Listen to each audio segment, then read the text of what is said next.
All right, good evening, everyone. I would like to start this meeting by recognizing that the area that we call the Fraser Valley Regional District has been home to Indigenous peoples for generations. There are 31 communities with reserve lands in the FERD's jurisdictions and as many as 69 groups with interests in the area. This diverse landscape means that there are many different viewpoints that need to be considered when we make decisions, because what we decide as a local government can affect everyone in different ways now and in the future. So, as part of our collective responsibility, I commit that we continually examine the work we do to ensure that our projects, plans, initiatives, and discussion are guided by the principles of inclusion, collaboration, and reconciliation today and in the future. So, with that in mind, I would like to call to order the January 30th meeting of the Fraser Valley Regional District Board of Directors. First item, Ms. Kinman. Thank you. Looking for approval of the agenda, and late items. So moved, Madam Chair. Moved by Director Fazio. Do we have a seconder? Second, Director Gibson. All in favor? Motion's carried. Next item. Item 4.1 is land use planning for agriculture. We have a delegation this evening by Jeffrey Waitman. Welcome. Thank you for coming. Look forward to your presentation. Please go ahead. Thank you for having me. I'll try to keep it as quick as I can. Can everybody hear me okay? Believe so, yes. Wonderful.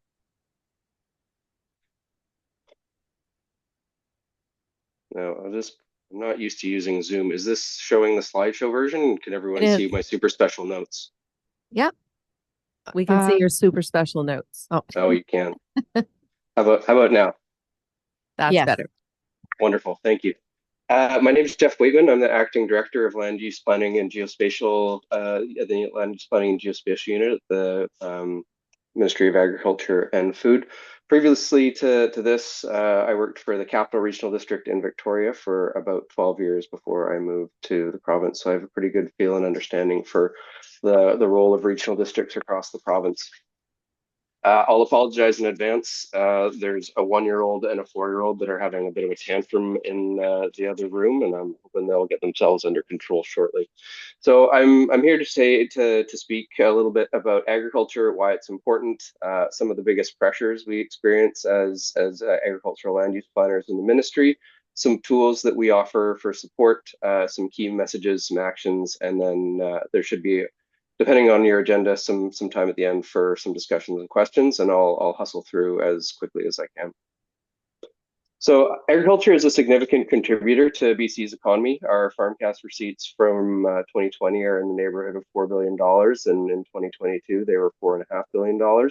There's a significant amount of number of people employed, over 25,000 in agricultural and seafood sector across BC. And as our climate and other global factors become more uncertain, food and our own internal food security become more and more important.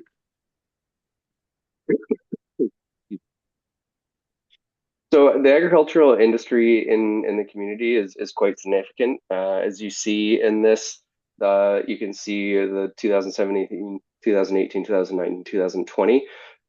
Agriculture consistently outperforms forestry and logging, which is something that a lot of people don't know. It's quite impressive, considering the supports that logging gets.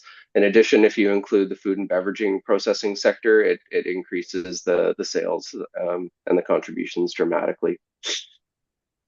So again, this is the GDP and basic price in billions over the same timeline, showing the same contribution towards in comparison to forestry and crop and animal production agriculture.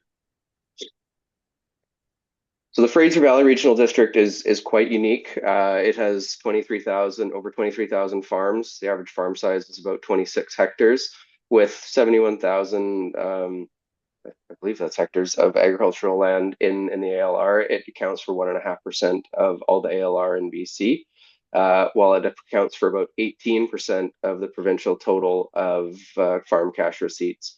Now, if anyone looked very closely at my original presentation that I submitted for the agenda, they'll have noticed that my valuation for farm cash receipts was off. What I originally submitted was for the Fraser Valley Regional District proper without the contribution of the electoral areas. Fraser Valley ranks #1 in BC-based gross farm receipts with 1.9 billion. with 700 million of those coming from without the electoral areas. It also contributes 8,300 jobs, and the main variety of crop products are berries, fruits, nuts, vegetables, flowers, greenhouse, field crops, mushrooms, and Christmas trees and sod. While as agricultural planners, we experience quite a large number of pressures on the land. As most people know, arable land in BC is quite limited, and at the request of most of our regional agrologists across the region or across BC, they implore me to hammer home the point that the Fraser Valley and Metro Vancouver have some of the most productive land in North America, and it goes up against the locations of like Niagara and California in terms of its productivity. It's second to none in its growing conditions and soil conditions. That said, it's a very popular place for people to want to live because of that same climate and the same amazing conditions. And so the cost of ALR, the pressures we see on ALR land are considerable, with the cost of land increasing, that constant pressure of urbanization out from the downtown core, and the pressures of housing and demographics, along with the lack of industrial land. So to get into it a little bit more, BC's agricultural land bases are the ALR accounts for about 5% of the land base. What's not well known, and what I've been really interested to see people's reaction to, is that 54% of ALR land in BC is Crown land, and then 7% is not available for farming. So that includes things like roadways, waterways, protected areas, things like that. The next pressure is the cost of agricultural land. So we do collect data from Farm Credit Canada, and so they collect the per acre value of land across over time. And what we've seen is a massive increase in that. The biggest increase we saw was in 2021. It was an 18% increase for per acre cost of land, and that was after an 8% increase in 2020, and then we saw another 8% increase in 2022. So that kind of makes up to a south coast of BC value of $139,000 per acre. And to give people some point of comparison, on Ontario, prime agricultural land sells for between $4,000 and $28,000 per acre. So we do see quite a huge pressure for the cost of land, and with that, the higher values to the province, it seems that less and less times farmers are able to purchase and produce on those parcels. Moving on to urbanization, probably not many of you follow the BC Stats page too closely, but last July they basically said that they were expecting that the Metro Vancouver and Fraser Valley areas were going to grow exponentially. I've read through your RGS and your population projections and noticed that you're looking to or expecting to grow to about 500,000 by 2050. Within a decade or so, it looked like Metro Vancouver was going to increase by their next million as well. So those pressures are just expected to increase and increase and increase across the Lower Mainland, Southern Vancouver Island, and the Okanagan Valley. And this is where 80% of our total farm receipts are generated. So this is just another way that we kind of look at where all the farm tax receipts come from. Within this dotted line that goes around the circle, we see the majority of our farm tax receipts come from these regional districts across BC. Moving on to maybe a touchy subject for some. Everyone knows that the land prices continue to increase. Purchase a home, to rent a home is becoming more and more and more unaffordable for a lot of people, and it's not just in the Lower Mainland; it's spilling out everywhere. So, within the ALR, you're currently permitted to allow up to 3 homes, a dwelling over 500 meters with a secondary suite, and depending on the size of the parcel, either a 90 square meter or 186 square meter secondary suite. And so the ALC has enforced and implemented those conditions, and it's for areas that don't have infrastructure, that seems like a sufficient amount of housing to support farm workers and families and for what they want to do. And then for whatever else needs to happen, if people need some more and over and above, they can go back to the ALC with an application. Again, emphasizing that it's the agricultural land reserve, and only half of it is outside of Crown land. It's being dubbed, by a lot of different ministries are applying pressure, and a lot of lobby groups are applying pressure to use it as a solution for industrial land crisis, housing crisis. Um, it's really easy to drive by and see an open piece of land and think that it could be used for other purposes. With all of this increasing population is going to increase the demand for food to feed these the growing population as well. With more population comes with more traffic, people traveling further distances. More and more people who are moving into farming areas who are unfamiliar with farming, creating more complaints and more strain on infrastructure. It really is challenging for us. We manage a lot of complaints. We try and use our minister's bylaw standards and our edge planning guide to try and reduce those complaints before they happen with the tools that we have in our toolbox. But yeah, as populations increase in rural areas, it's harder and harder to manage that. So the demographics we keep an eye on are the average age of farmer. So as expected, that's continuing to increase across Canada, with fewer and fewer young people getting into farming. I will point out that within BC, we do have the highest proportion of female farmers in Canada, which is by no specific effort, but it is quite nice to see. Within Metro Vancouver and the Fraser Valley, there's been an unprecedented demand for industrial land, for truck parking, for a number of other things as the markets grow for goods and services. The recent price increases for industrial land has increased by 17.5% to $7.1 million per acre. And it's incredibly lucrative to rezone and redevelop industrial land for other uses. Unfortunately, it removes it from its industrial use, and it's been quite challenging. Just a point of interest, and I was at the Land Summit last summer and speaking with a transportation planner, and he pointed me to a study from Bunt and Associates, and they did a transportation study for industrial land in Metro Vancouver in the Fraser Valley, and found that there was a prevalent oversupply of parking on industrial land by approximately 50%, which is quite interesting. And so if anybody's interested in seeing that, I think I have Lauren's email and can share that around. But it was an interesting study that I thought was put things in perspective. So these are the tools that we have in the toolbox. And so forgive me, because this is going to look like a little bit of a dog's breakfast by the end. But the staff at City of Abbotsford called it my spaghetti slide. But it's the tools that we use to try and manage agricultural development in BC. So I'll summarize it. I won't go through it in precise detail.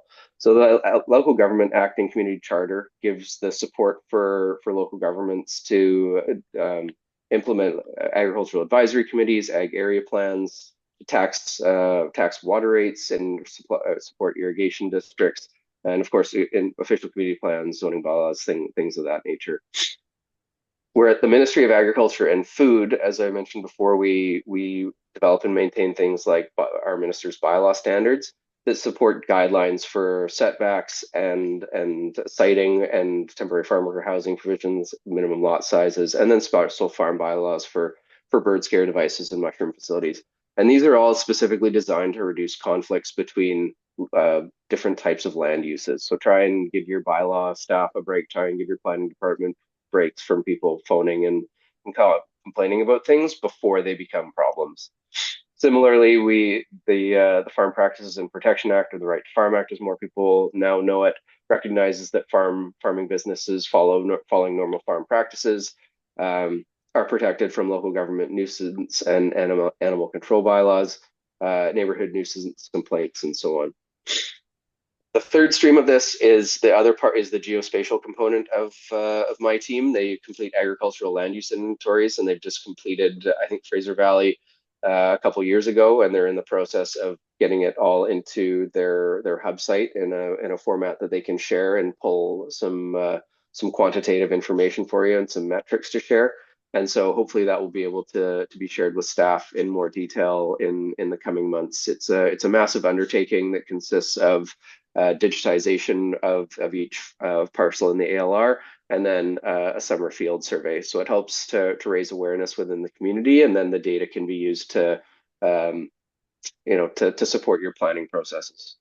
And then finally, the Agricultural Land Commission, which is the main tool that implements the ALC Act and through local government bylaws. So I think I'll leave it there, and I'll skip on to the next slide. So really the key messages here that I want to hammer home are that we have the competing demands for limited agricultural land are growing. The challenges for farmers are growing as there's more and more people coming to live in areas that have traditionally been working landscapes. And we have a growing demand for food security and food sovereignty across the province. We really believe that the agricultural land reserve is a provincial asset and requires a lot of support, along with people to support it at the local government level. The amount of money that flows from Metro Vancouver, Fraser Valley, and the interior is absolutely unbelievable. As far as I'm concerned, that amount of money, a percentage of our farm receipts flows out of that amount of land, and so it's just an amazingly fertile place to grow food and farm. So our main role, as we see it, is to support BC's farmers and to support local governments to try and create strong relationships and build good fences create good neighbors, things like that, and then coordinate with people developing bylaws that impact agriculture to make sure that they're consistent and fair and easy to understand. The impacts of non-farm uses across BC on ALR land are incredible. Our team collects metrics on local governments that refer bylaws to us, and then we just see these incredible trends for non-farm use and subdivision, which are incredibly damaging at the cumulative level across the province if they're left to go without question. So I'll maybe leave it there, and if anybody has any questions, I'm happy to try and answer. And thank you for your time. Thank you, Mr. Whiteman. Some great information there. We really appreciate your presentation. Are there any questions for Mr. Whiteman? Director Gibson? Thank you, Chair. I think for all of us who have traveled to California in January, February, we're always amazed at seeing strawberries growing when it's icy and cold here, and we're conscious of our growing season. Even though we have a tremendous amount of productivity here, we're limited because of the growing season. However, I would like to ask about this. A few weeks ago, I bought lettuce. We bought lettuce in our family from Alberta, and I bought some strawberries from Vancouver Island. What's the answer? They're in greenhouses. So my question to our delegation, I appreciate him being here today to present. My question is, what's the future of greenhouses in terms of expanding the growing season and the agricultural opportunities for our province?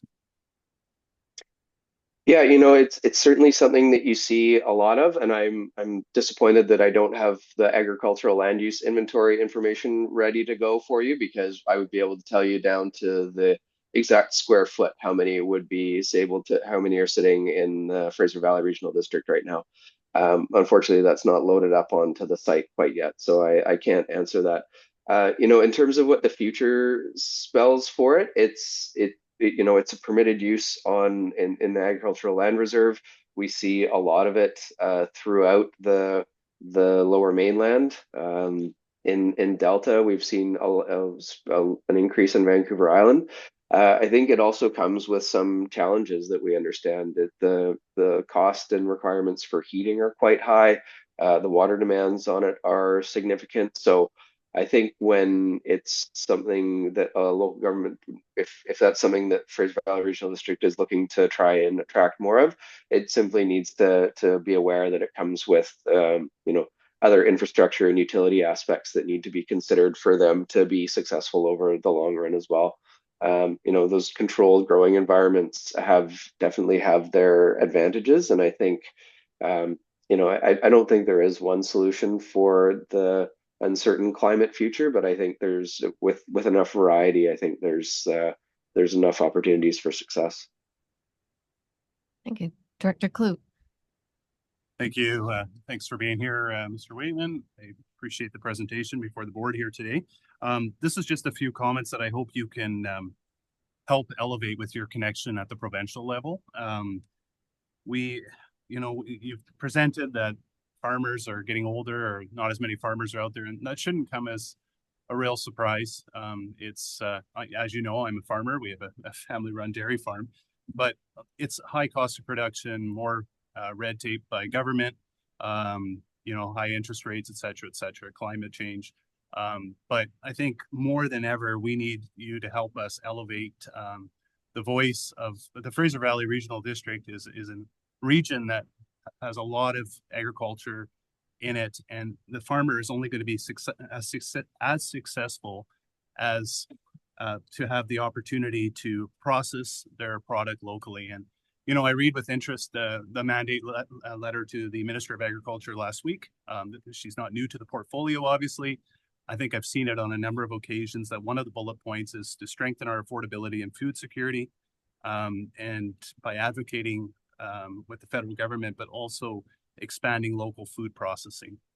And that, to me, I haven't seen a lot of movement on that in this region. And I think there's a lot of frustration. And now more than ever, with threatening tariffs to our neighbors to the south, we need to make sure that farm families are supported, that the products are being bought locally, and that they're being processed locally. And I think the government has done a really good job at protecting the land base, but maybe not quite understanding all the things that fall into queue that support the farmer. And I think one of the biggest challenges that we're facing right now is not only a neighbor to the south, but we're also seeing a federal process where agricultural land is now being used as an addition to reserve. And I'm all about reconciliation, but I believe in a balance. And I believe that is a little bit of the tip of the iceberg out there. The government has always really been focused on protecting the land base, but quietly last June, they removed a 37-acre site on the corner of 176 and the Fraser Highway for a Translink or a SkyTrain maintenance yard. So if the will is there, if the government can assist this province in making sure that farmers can succeed, and I'm hoping that you can also help elevate that voice. I read with interest that mandate letter again, and I'm hopeful that through this term of this government that there will be some progress made on that, because we do know there are lands that are technically not great arable land and would certainly give opportunity for food processing. So those are my comments. Thank you. Thanks. Can I just ask a quick question? I believe the FERD has an agricultural advisory committee. Is that correct?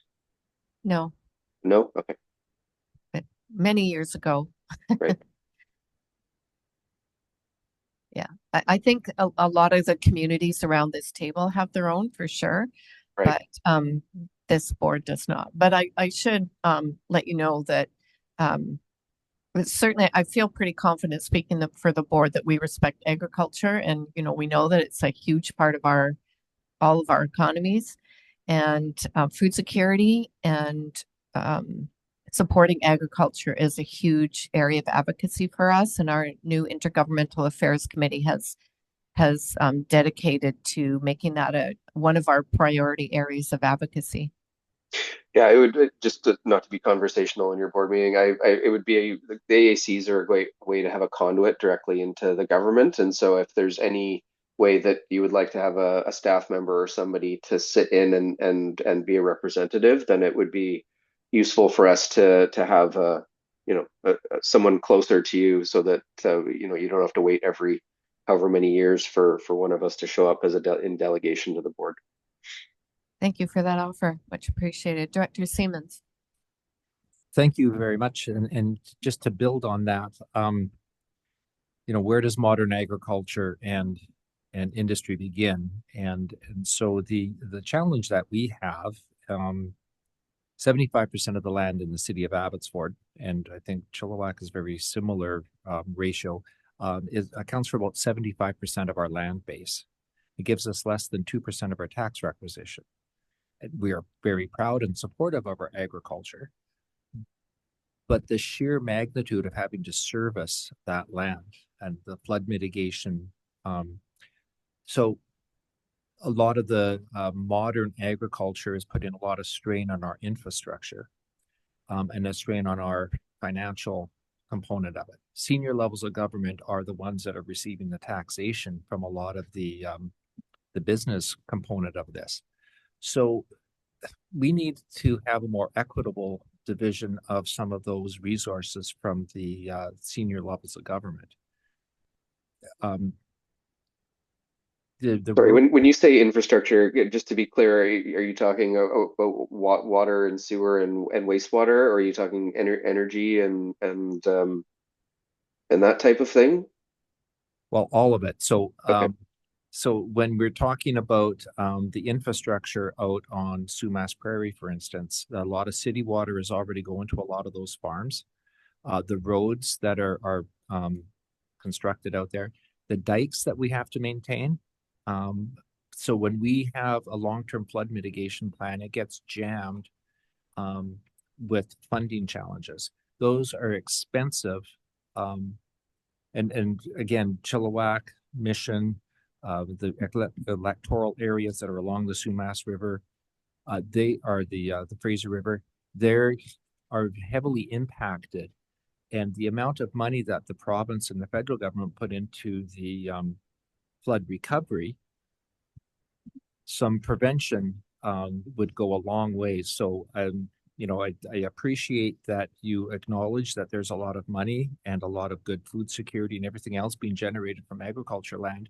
But the other part of that equation is we need senior levels of government to step up to the plate, because a lot of our municipalities have all the urbanization challenges, but we don't have the tax base. So when we talk about land use, we have a regional growth strategy. We have done a very extensive look at the industrial land challenges in Abbotsford, but we also understand the ecosystem to what Director Clute was talking about. It's the ecosystem for that whole agriculture, the greenhouses, the manufacturing for the robotics, all of the other supplements that go with those, the parts, and all of that has to be close at hand for when things break down. Farm equipment, the implements, all of those, the tractors, all of that stuff has to be close by. We can't wait for weeks on end. So on the land use side of it, when we've done an extensive land analysis for what the needs of our communities are, to be turned down by the ALC on very marginal farmland, the inputs to make that land farm or viable for farming in today's environment in the valley far exceed the ability for people to do that. So are we holding on to, is it a green belt? And Dr. Newman from the UFV has done a very extensive analysis of all of this. So just wondering, how does that play out? Because we're acutely aware of the challenges, and yet we get no support. We get lip service, but absolutely no support when the rubber hits the road. So how do we rectify that? Yeah, that's a great question, and I'm not qualified to speak to a lot of it. I know that the Agricultural Land Commission takes their role quite seriously and their mandate quite seriously. So unless their mandate kind of changes, I don't see them loosening up on what they're asked to do. I think what you were referencing with the SkyTrain repair station, I don't think that was made, well, at least from the media reports I read it, I don't think it was as quiet as I would call it. But yeah, that was done through a different mechanism, I believe. But Yeah, I mean, that is a question that's very hard to answer. So I don't have anything prepared for me, but you're right. It is something that I can take back to the taxation and infrastructure requirements in order to support the industry are challenging and need to be reviewed. I'd appreciate that. Thank you. Was there anything further, Dr. Siemens? No. Just one other Sure. Please question. go ahead. Just on was interesting on the minister's bylaw enforcement. That's another area. So less than 2% of our tax requisitions coming from there, but I would say that the amount of money that we're spending on bylaw enforcement exceeds anything that we would be acceptable. It's absolutely quite frustrating. And I know the ALC has very few inspectors that help us. And so the cities are forced to step up, and the regional district is forced to step up and really have to have some challenging, especially with in soil deposits and those types of things, but also with truck parking and all the other challenges. So how does that work with the minister's bylaws, and do you have ministry staff that help enforce that, or where's the can we get extra support on that? Because that is a huge part of our bylaws officers, and yet we have all the Yeah, challenges for our bylaws officers to deal with as well. thanks. Yeah, I think I understand what you're saying, and I'm reading through one of the notes on my slides that when I asked around for about some of the things to talk about in the presentation, I had a big star beside soil and fill dumping and the requirement for enforcement. I did mean to speak to it, and I apologize.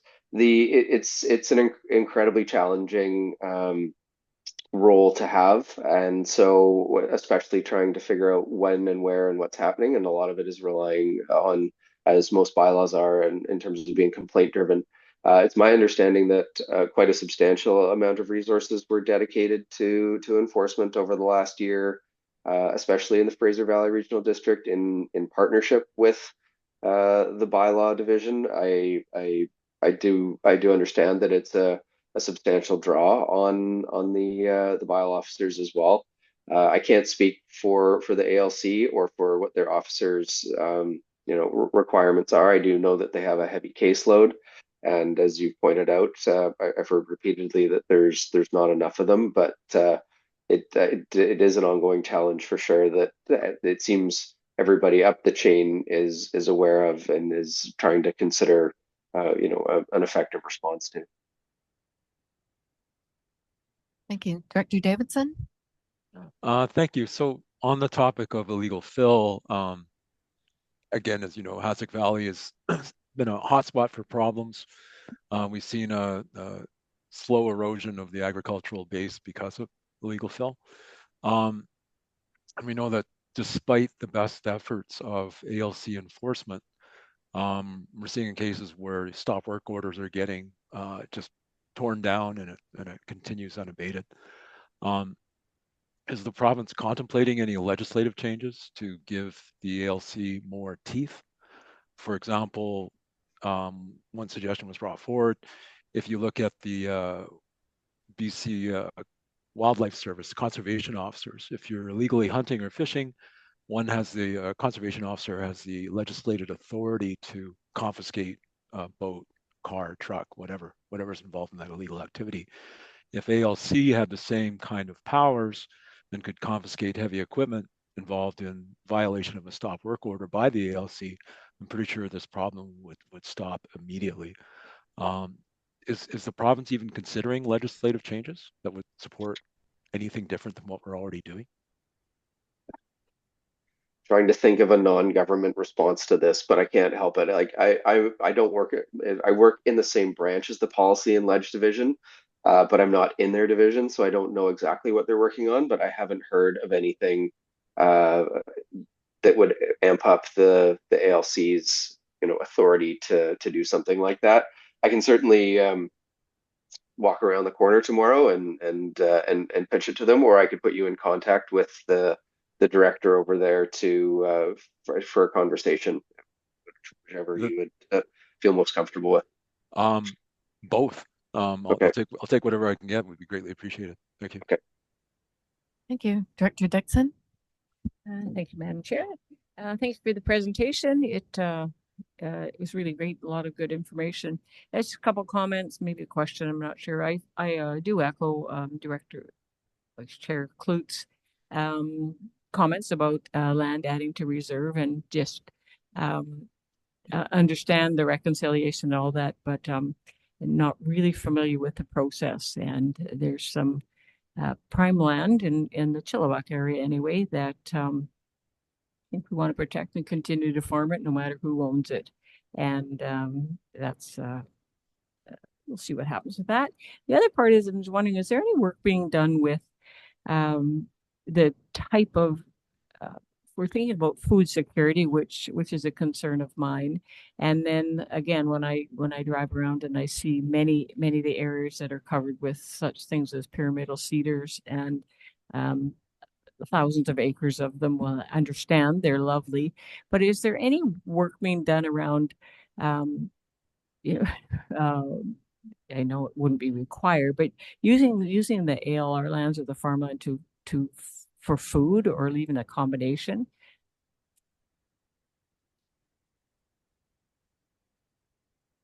Not that I'm specifically aware of. I like the ALC's specific role is to protect the land.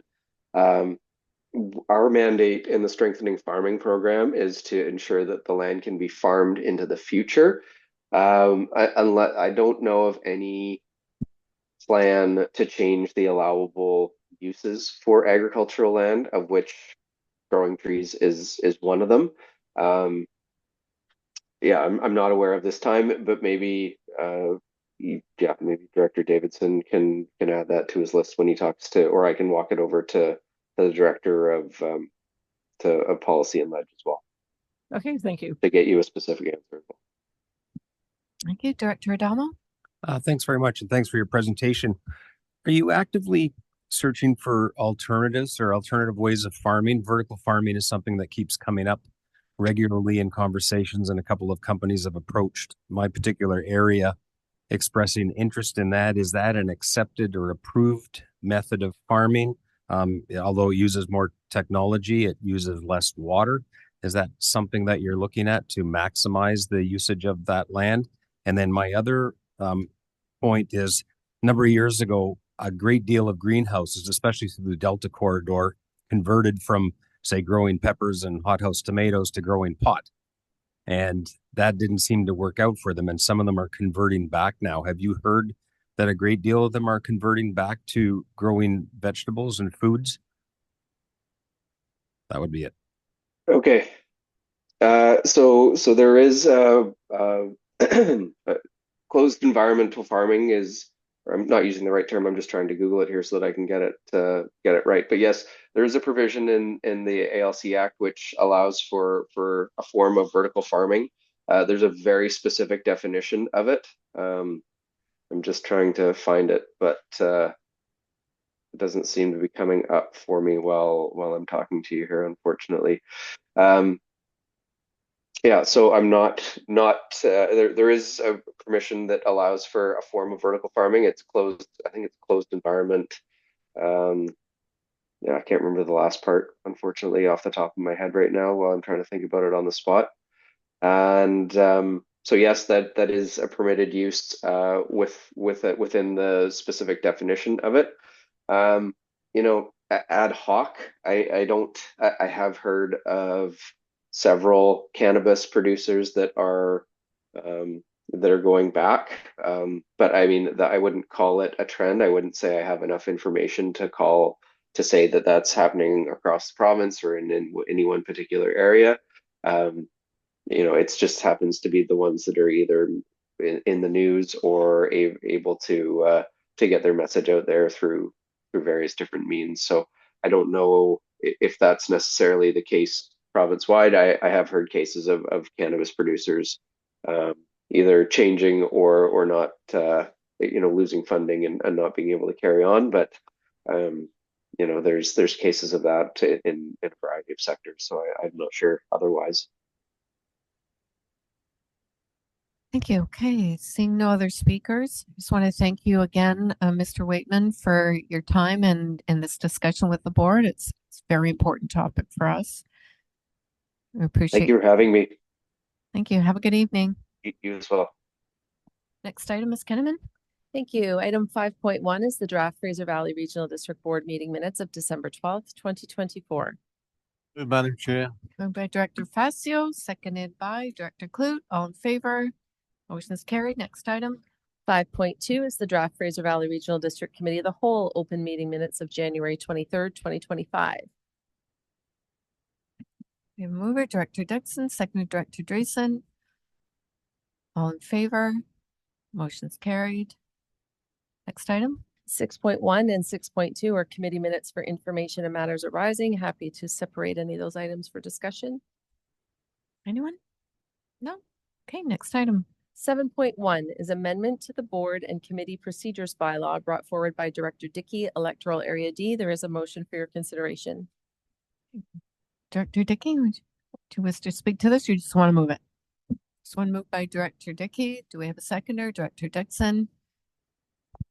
Seeing no speak, do you want to speak to it? I would just say quickly that there are 8 members of the Electoral Areas Committee, and we had this situation where we had a tie vote and thought it might be a good idea if the procedures bylaw was amended to be able to address that in the future. Thank you. No other speakers? All in favor of the motion? None opposed? Motion's carried. Next item. 8.1 is the FERD Flood Resiliency Committee terms of reference. A mover, Director Castle. Do we have a seconder? Director Lum. All in favor? Sorry, I should have asked if there were comments or questions. I didn't. No, we're good. Okay, all in favor. Any opposed? Motion's carried. Next item. 8.2 is the FERD Intergovernmental Relations Committee terms of reference. Moved by Director Horn. We have seconder. It's Director Reed. No, seeing no speakers. All in favor? Motion's carried. Next item.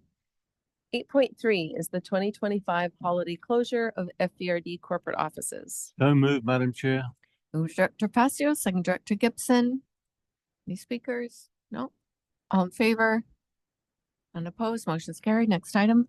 9.1 is a 2025 grant and aid application for the Harrison Mills Community Club in Electoral Area C. All right, Director I Wardberg, well, you go first. conflict here, so I'll excuse myself. I'm a director on this. Thank you. I'll just wait for him to leave the room.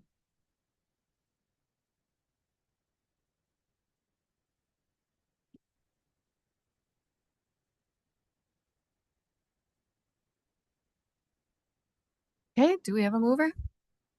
By Director Pranger. Do we have a seconders? Director Adamo. Any speakers?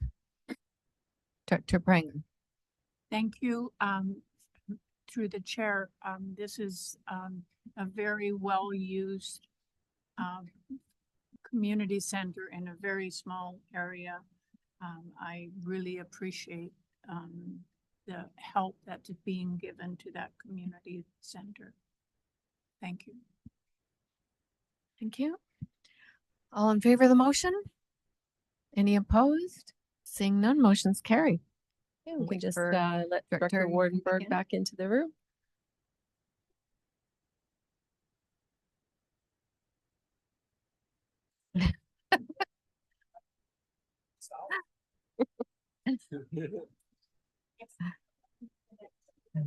All right, next item, please. 9.2 is the establishment of a parcel tax rule review panel. Moved by Director Clute. We have a seconder, seconded by Director Adamo. No speakers, all in favor? None opposed. Motion's carried. Next item. The next item is 9.3, which is budget 723 Community Parks Area E. And I just wanted to let the board know that the reason that this one appears separately in the agenda is because it was referred back to staff at the EA Committee of the Whole back in December. Those questions were answered, and so it had to come forward to the January board. So that's why it is separate from the other motions that appeared on the agenda. All right, do we have a mover? Moved by Director McCahonick, second by Director Johnson. No comments or questions. All in favor? None opposed. Motion is carried. Next item. 9.4 is the PFAS reporting requirements. And since this report was filed with you, I just wanted to let you know that we did receive word back from the federal government that we were granted an extension until July 29th. Excellent. All right. It's for information only, seeing no discussion. Next item. 10.1 is the Fraser Valley Regional District Electoral Area Volunteer Fire Department Establishment and Regulation Amendment Bylaw number 1764. We have a mover, moved by Director McCahonick. We have a seconder, Director Smith. Seeing no speakers, all in favor? Oh, sorry, what's there? Well, Sorry, this is no, put on your light. thank you, Chair. This is of no real concern to me, so thank you for allowing me to butt in here. I just noticed something. It seems like maybe it's a mistake. The chief makes a certain amount and the deputy makes $500 less every year until the last year when it explodes into something completely different. So the formula between what the chief makes and what the deputy chief makes is quite significant. So for example, again, I don't want to belabor this. This is not really my area. I just kind of spotted it. So for example, the fire chief gets an honorarium of $2,500. The deputy gets $1,000. Fair enough.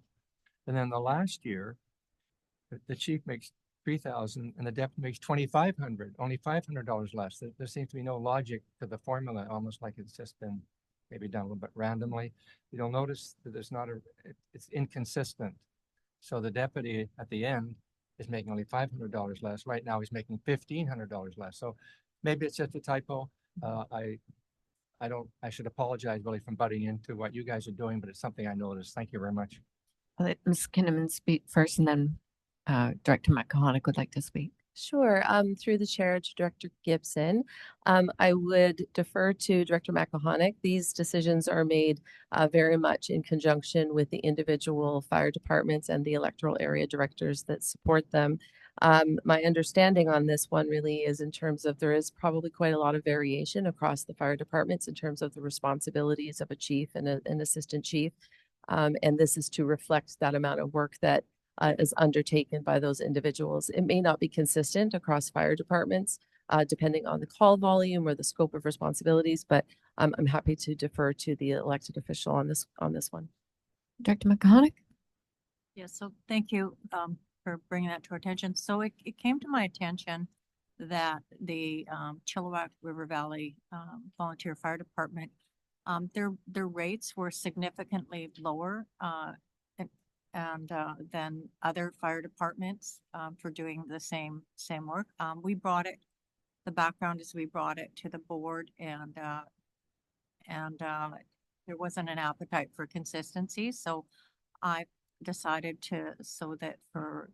went to staff. And so what I'm trying to do here is make it so that our fire department, which has a lot of calls and is really well respected in the province for their work with wildfire. I'll be speaking later on to some training ops with the Chilliwack Fire Department, and I'm bringing them up to so that they're comparable with the other volunteer fire departments. So that's where the numbers pretty much come from. And the fire chief was actually working with staff on kind of making sure those numbers fit for them with the hours. So it's been a fairly lengthy process with a lot of consultation. So I'm feeling pretty confident about it. And when I found out that our fire department in Area E, the firefighters were getting significantly less, it's really not good for recruitment and retention or for morale. So I hope that answers. Okay, great. No other speakers? All right, all in favor of the motion? Any opposed? Motion's carried. Next item. So there's a motion number 2 and motion number 3 for that one. Yes, thank you. Do we have a mover? Director Lowen, who is seconder, Director Reed. All in favor? Motion's carried. Move motion number 3, Madam Chair. Director Facio, second Director Dreesen. All in favor? And opposed? Motion's carried. Next item. 11.1 is Covenant for Development Permit 2024-07 at 14520, 14590, and 14616 Sylvester Road in electoral area F. Davidson moves. Moved by Director Davidson. Do we have a seconder? Director Horn? Any comments or questions? No. Director Davidson. Sorry, Director Davidson, please go ahead. Thank you. So as you can imagine, I'm a little bit punchy from anything related to Phil these days. I had a good talk with our manager of planning, Ms. Hipwell, on this one. Really, my questions were about process, not specific to this application, but to any development permit application, which are non-discretionary permits issued by staff.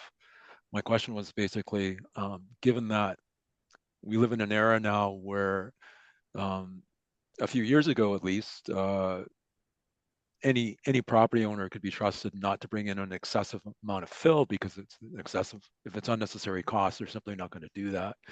We're in a different age now where fill is revenue.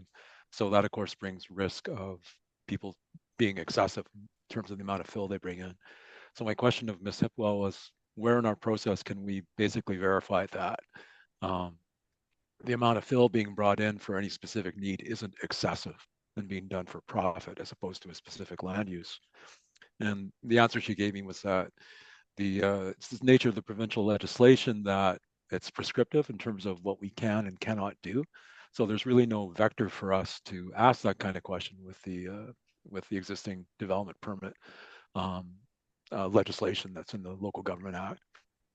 So for me, at the end of the day, this all just underscores our need for our soil deposit bylaw in the electrical areas, because in that soil deposit bylaw, we can do things like ensure that the amount of fill being brought in is not excessive for the stated purpose. So it's just some observations I wanted to share. Thank you. Thank you, Director Davidson. Anyone else? All right, all in favor? Any opposed? Motion's carried. Next item. 11.2 is the award of contract for Chilliwack River Valley Slope Hazard Public Safety and Risk Assessment. We have a mover. Director McIntyre, thank you. Do we have a seconder? Director Smith? Any speakers? Yes, Director McIntyre. So I'm just really heartened to see this going forward. A lot of people that are waiting on this to see if they can go forward with different things in the valley. So, and some people are nervous about it, but I think at least we'll have a better picture for going forward. So I just want to thank staff for making sure that we've got the best to do this, and looking forward to the results. Thank you. Thank you. No one else? All in favor? Any opposed? Motion's carried. Next item. 11.3 is the Air Park hangar lease renewal with Valley Helicopters. Moved by Director Horn, second Director Pranger. Seeing no speakers, all in favor? Motion's carried. Next item. 11.4 is Harrison Mills Transfer Station request for proposal results. Moved by Director Clute, seconder. Pardon? Director Wardenberg, thank you. No speakers, all in favor? Motion's carried. Next item. 12.1 is an information item. It's the Fire Department Member Service Awards.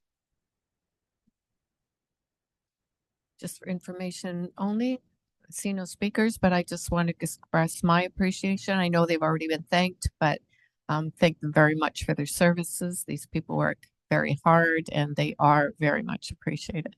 Thank you. Next item. 12.2 is Invasive Weed Control Program 2024 year-end summary. For information only, are there any questions, comments? No, we're good. All right, next item. Oh, right. Dr. Mahonic wants to speak to this, but I'll let Ms. Kinnaman. 12.3 is Agricultural Land Commission application 2024-06 for a 3-lot subdivision at 4671 Sherlaw Road in electoral area E. Dr. McConick. So this motion was referred to staff, and this is what we've come back with. So this is a new motion for 12.3. that the Fraser Valley Regional District Board forward the application for a 3-lot subdivision at 4671 Sherlaw Road, Electoral Area E, to the Agricultural Land Commission, subject to the registration of a restrictive covenant in favor of the Fraser Valley Regional District, and that the Fraser Valley Regional District Board authorize its signatories to execute all documents relating to this application. Thank you. Just so we're clear, this is a different motion than what's on our agenda after the discussion at East. Do we have a seconder? Seconded by Director Dickey. Any discussion? Director Lum? Yeah, thank you. Not having participated in the East discussion, I was wondering if we could hear the reasoning or substantiation of why. Okay, Director McCahonick? So this has been a long drawn out process that predated my time as a director.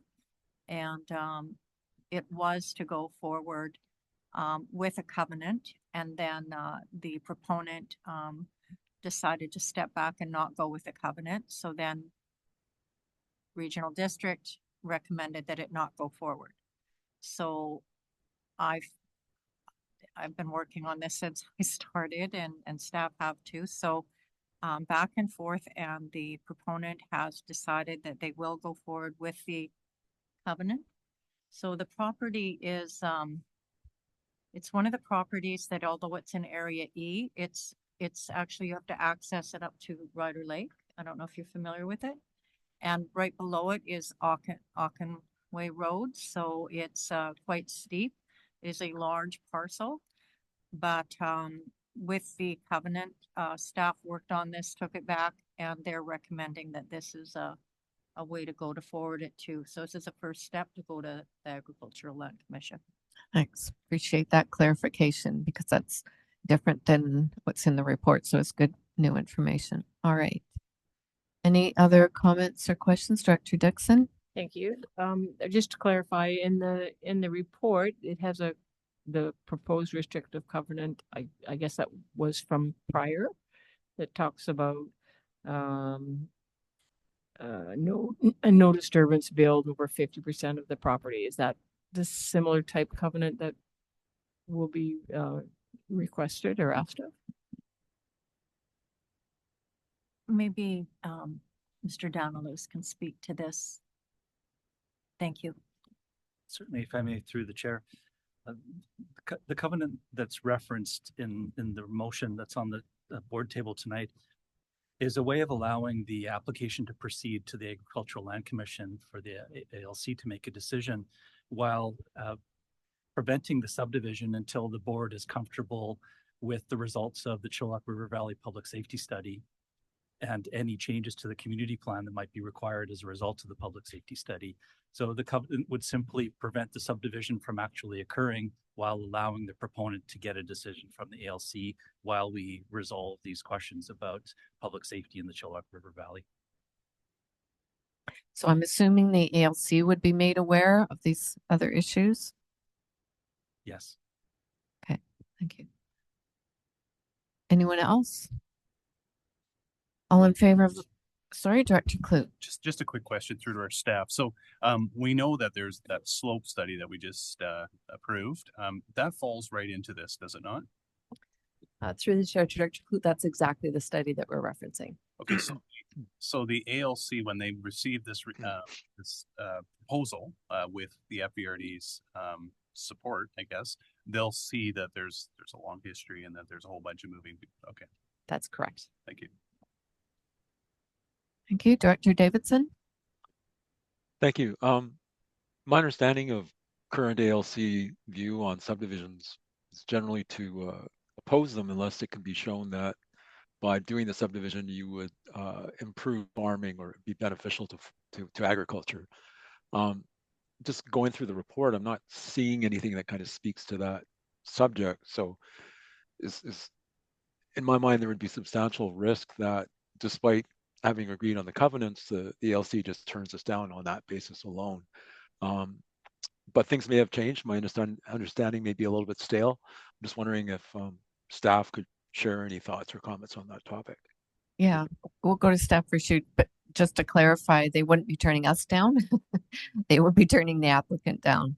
Thank you, Director. Right. Ms. Newman. Yeah. Sure, we'll just have Graham Daniluz answer that one. Through the chair to Director Davidson, I concur with your thoughts about the ALC, and the ALC is primarily focused on what's good for farming, and typically they are reluctant to approve subdivision of farmlands in smaller parcels where they believe larger parcels are better for farming. What the covenant allows is the applicant to proceed to the ALC to get whatever decision will come out of the commission. And then they have an answer to whether the ALC ultimately will support the subdivision.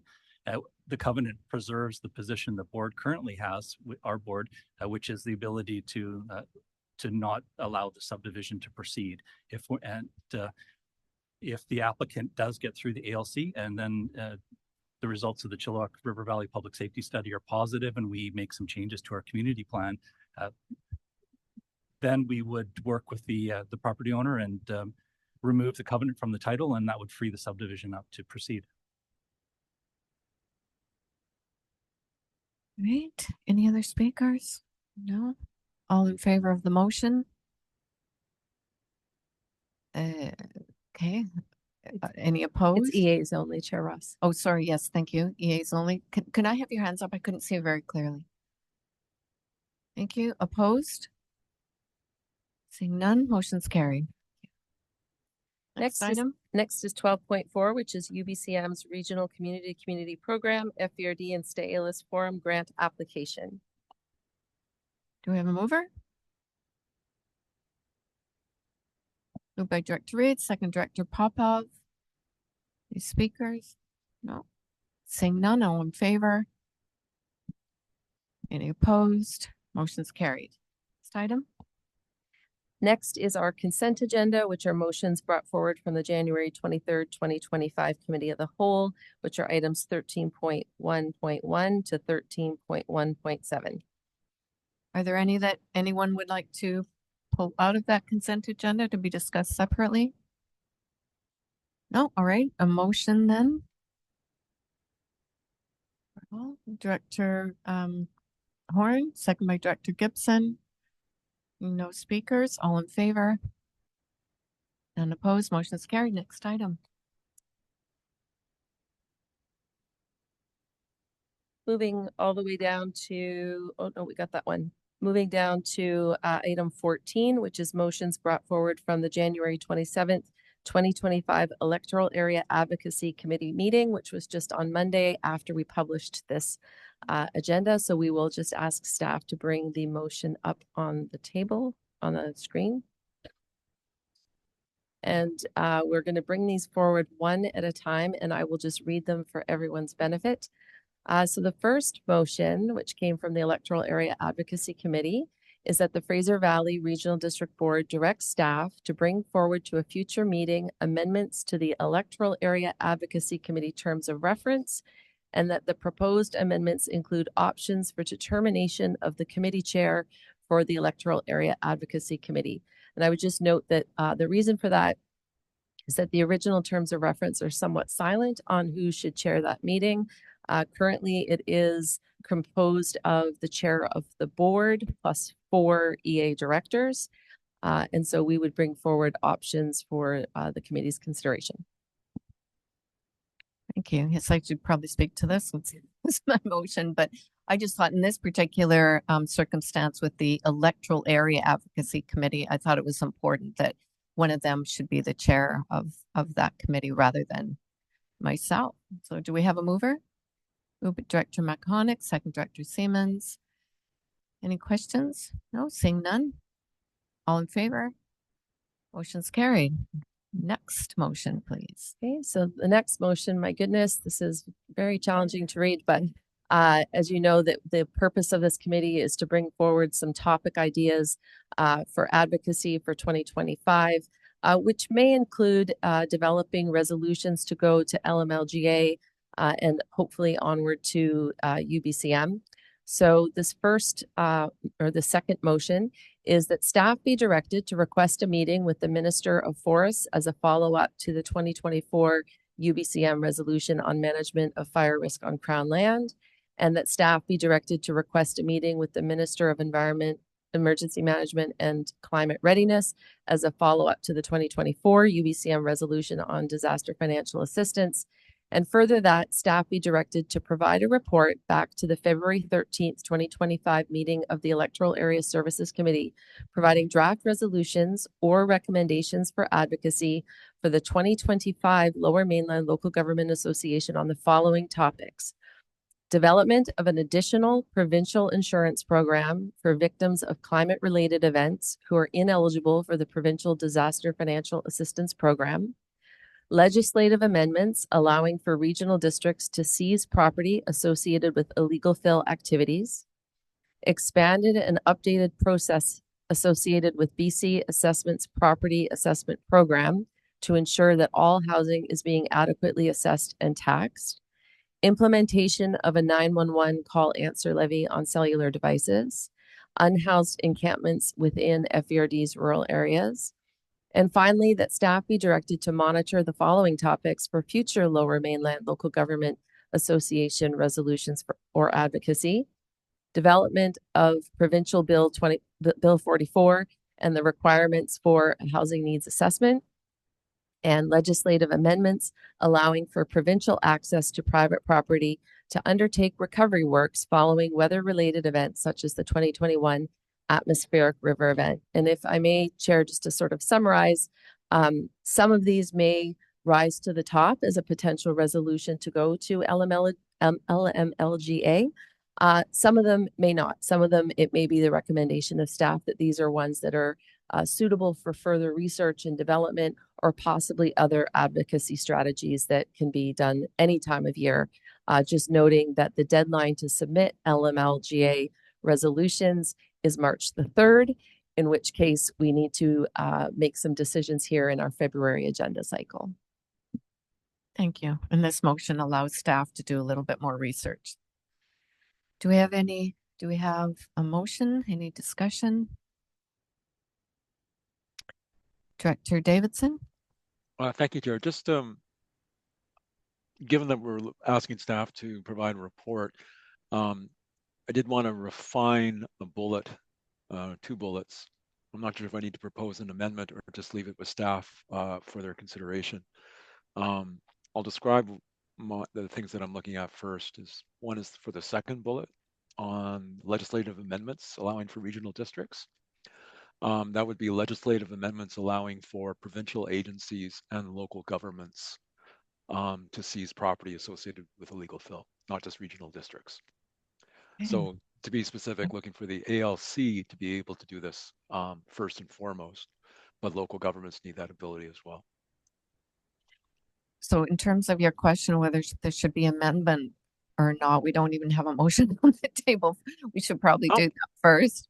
And if I may, Chair Ross, I would be delighted if we did that before it got on the table, because that was actually the intention, and I missed that when we were drafting this. So I can tell you that staff were already researching that as the original intent. It was just missed in the language here. So. Perfect. Okay, so you can just take that as you'll just amend that. Okay, perfect. Thank you. And Director Davidson, you had another one? Yeah, the last bullet, same idea, legislative amendments allowing for provincial and local government access to private property. And that's it for me. Thank you.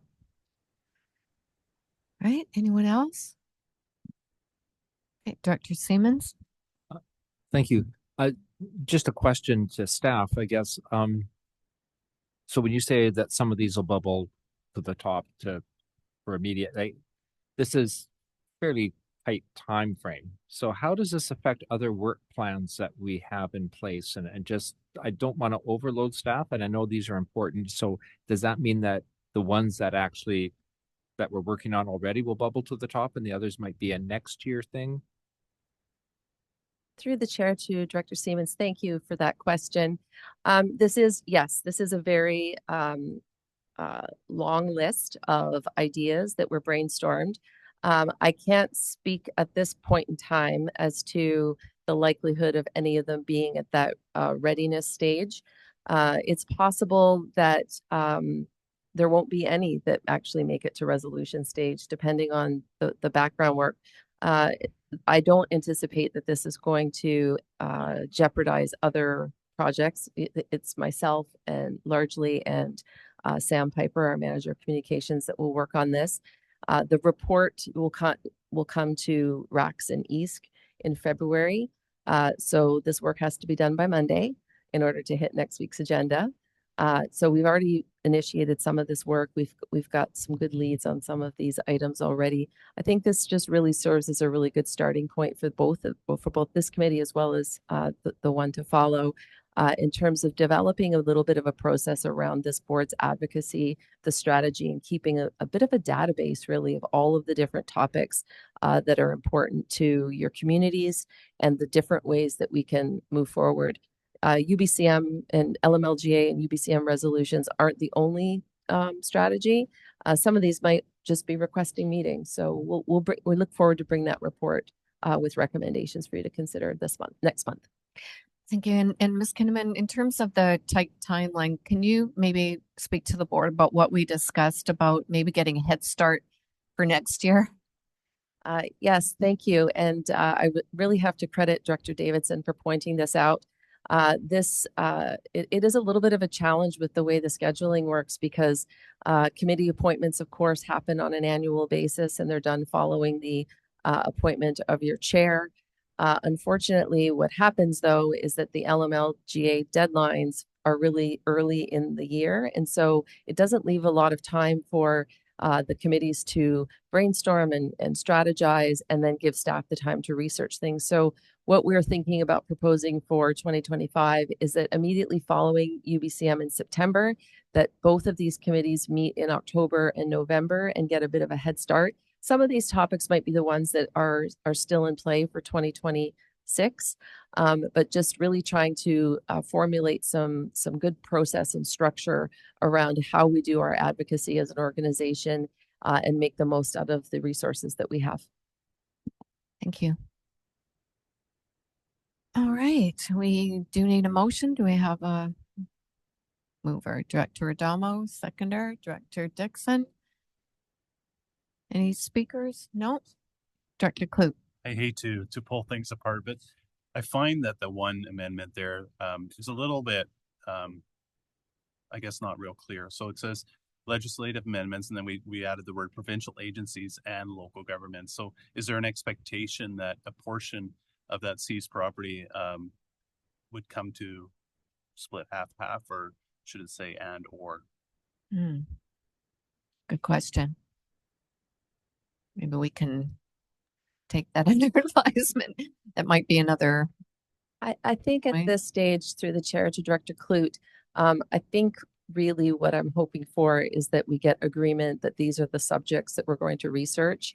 And then when we come forward with potential recommendations around each of these, we can perhaps work through that at that point.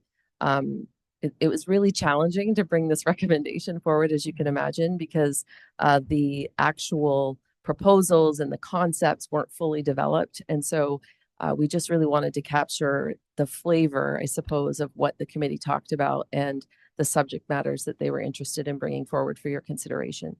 So I guess what I'm hearing is there'll still be an opportunity to look at it. Thank you. Yes, thank you. And I do want to say a huge thank you to you for all the hard work to this such a fast turnaround. It's quite remarkable. So it's much appreciated.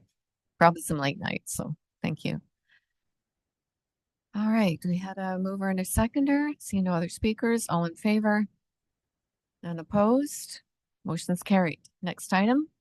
So next item is item 15, which we will also bring up on screen. And there are 4 motions that came from your Intergovernmental Relations Committee. And we'll just give staff a minute to call up those motions.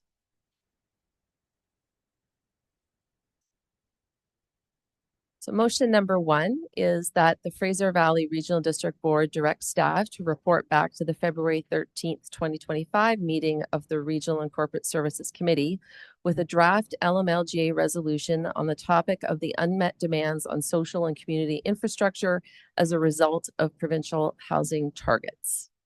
Moved. Director Horn, you're just moving it. Would you like to speak to it as well? Okay, is there a seconder? Director Popov. Thank you. Very quickly, looking at the mandate letters, Director Clute referenced earlier, Minister Pophams, every one of the mandate letters has 4 core areas, and unfortunately, none of them include some of the social and community infrastructure that we're seeing have extraordinary pressures, including that while healthcare is included, there isn't a focus on education, there isn't a focus on social programs, transit, or any of the other what we'll call soft services that create complete communities. So I strongly support us asking essentially that the province consider that a 5th mandate across all of their ministries. Thank you. I see no other speakers. All right, all in favor of the motion? Any opposed? Seeing none, motion's carried. Next one. So motion number 2 is that the topic of trucked liquid waste be referred to the Electoral Area Advocacy Committee for the development of a coordinated advocacy approach, including requesting a meeting with the provincial government and the provision of a trucked liquid waste communications brief for all board directors. Moved by Director Clute. Do we have a seconder? Director Johnson? Any speakers? No, seeing none. All in favor? Davidson? Oh, sorry, Dr. Davidson. Go ahead, please. So this one is I'm seeing this for the first time now. We were talking about the Electoral Area Advocacy Committee wouldn't be meeting again until October, November timeframe. So I'm not quite sure what the intent, what we're trying to accomplish with this motion. Ms. Kinnaman, would you like to speak to that? Sure. Through the chair to Director Davidson, we were not discussing having another meeting with the Electoral Area Advocacy Committee in the October, November. In fact, we would always have to have another meeting in the spring to talk about what meetings that the EA Advocacy Committee would like to request when we go to UBCM. But the terms of reference actually allow for meetings to be at the call of the chair. So this one would actually enable you to have another meeting to talk about this subject specifically. Right. Okay. My one comment would be is that I'm wondering why the thoughts are that this would go to the EA Advocacy Committee as opposed to EASC as a whole. Would you like to speak to that one, Ms. Kinnaman? I think I would actually defer to the Intergovernmental Relations Committee on that one, as this arose from their members as to I can't why. recall who brought that one forward. Director Horn? Yeah, it's a motion about advocacy. It's not a motion about policy regarding some of the things we're talking about with TLW. It's about a coordinated advocacy approach. And so because the effect of this is in electoral areas, we thought we would go to the source of the issue.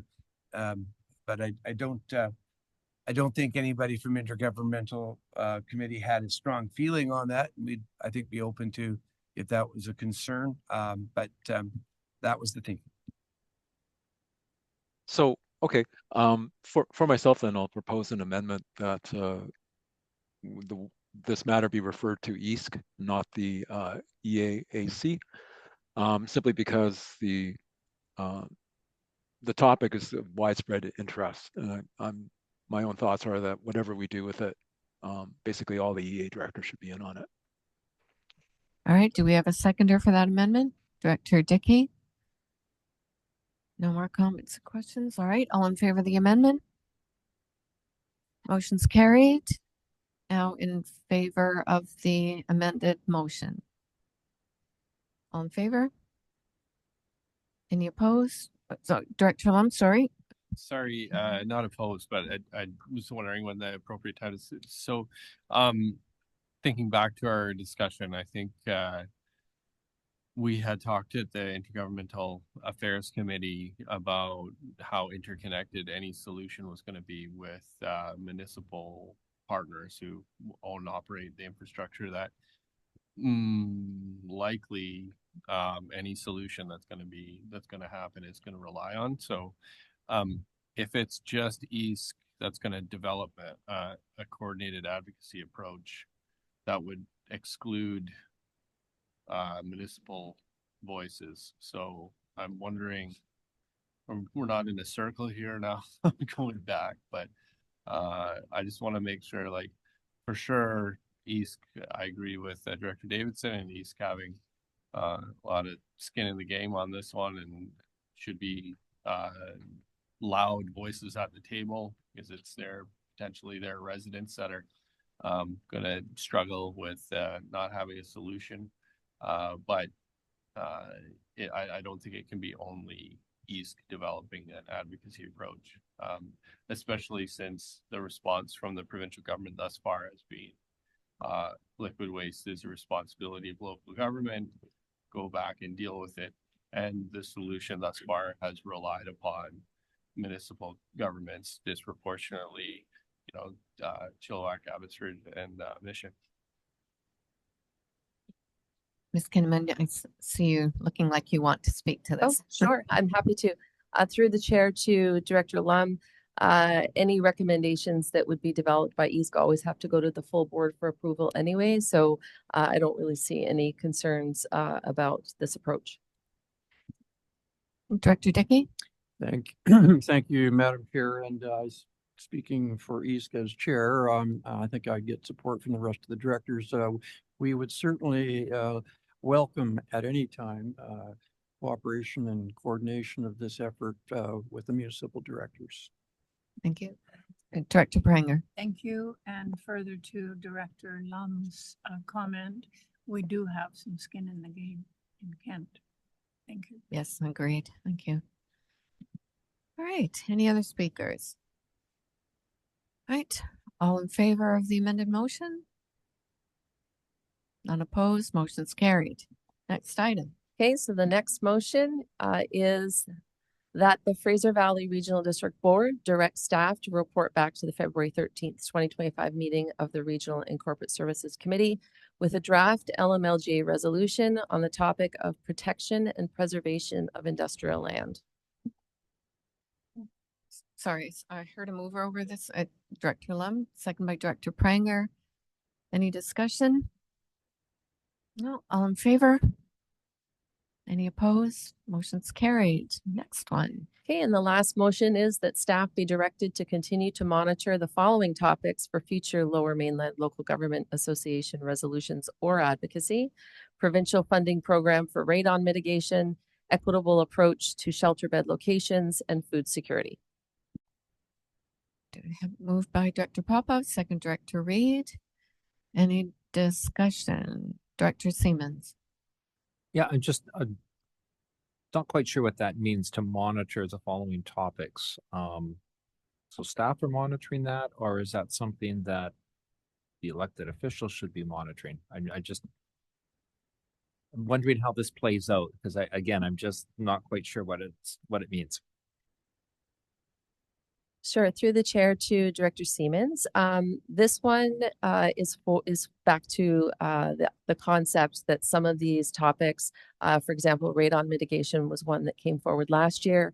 We did have an opportunity to meet with a staff member with the province that was committed to working with us to explore what a funding program might look like with the caretaker period and the election, and then of course the holiday period. We're not entirely certain if that has gained any strength. So this keeps it in play so that staff can follow up and continue to see if our advocacy from 2024 is going to continue, but it doesn't necessarily need another resolution. As you know, LMLGA and UBCM look for new resolutions on new topics, so you couldn't really put forward the same one for 2025. The equitable approach to shelter bed locations. This is obviously something that just rose up in the news yesterday.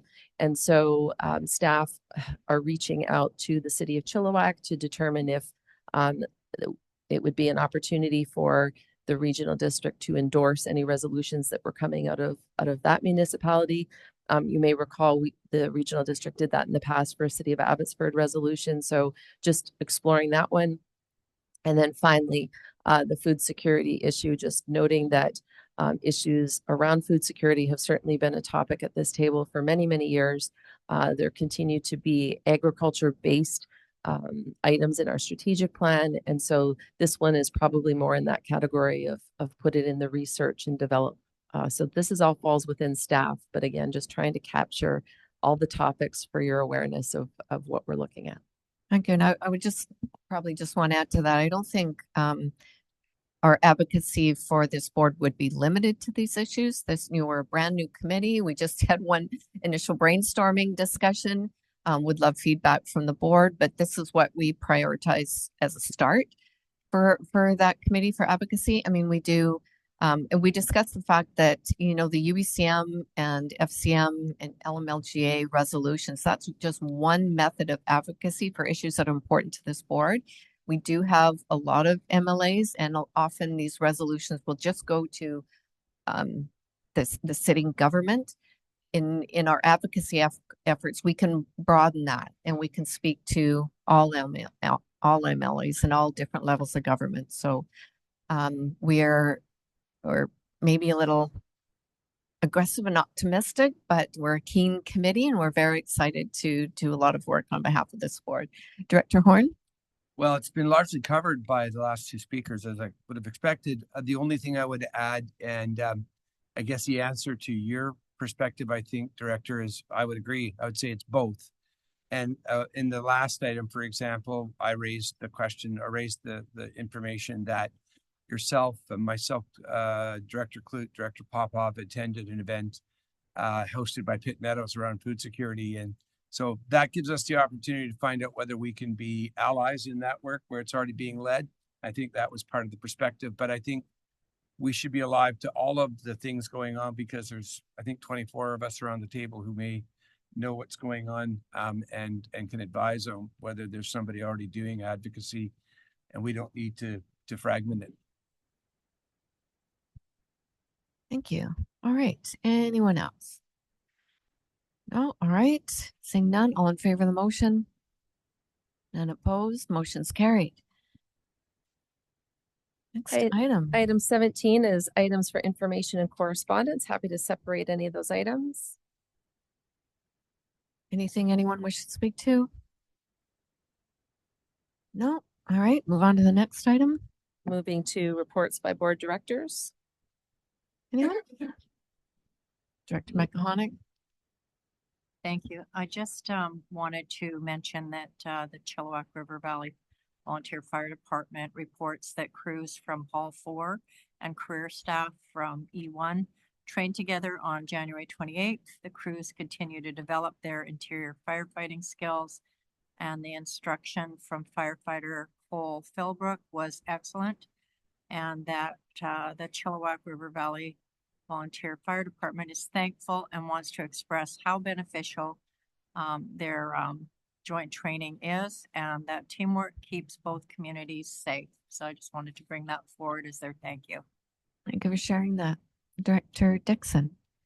Thank you, Madam Chair. Just this is a little different topic because I've been asked to talk about this today by my Goose Management Committee.